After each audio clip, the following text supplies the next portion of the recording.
मस्त पावसाचा दिवस आणि असं ढगाळ वातावरण आणि सुट्टीचा दिवस होता म्हणून विचार केला चला कुठेतरी जाऊन फिरूया.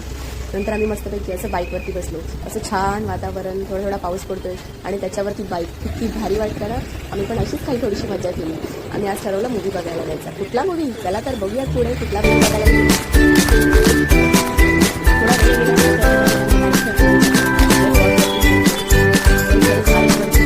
जामच मजा आली. त्याच्यानंतर आम्ही गेलो आपल्या स्पॉटवरती ठरल्याप्रमाणे आज मूवी बघायला आम्ही गेलो.